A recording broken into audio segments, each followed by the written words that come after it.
view. I'm getting hit with a laser. Headed that way.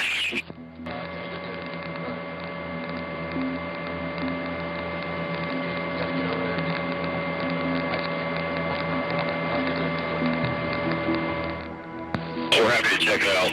So tell us for scores. Alright, it's Grafton and Riverview. He's sitting at the light right now, or at the little stop sign. I'll try and get you a better description here in a second.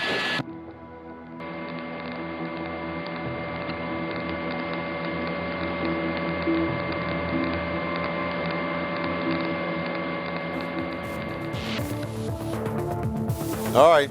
Amazing job done by the aviation unit, but how dangerous is all this for pilots? We hear about this from time to time. Donald Schweitzer. Vinny, when this happens, helicopter pilots get bent out of shape.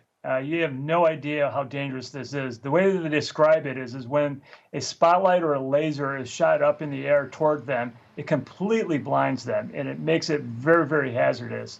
In most cases, from what I understand, people don't know how dangerous it is. So perhaps law enforcement ought to maybe educate the public better with regard to this, because I think most people are just playing and they don't realize that they're endangering the lives of these people that are flying.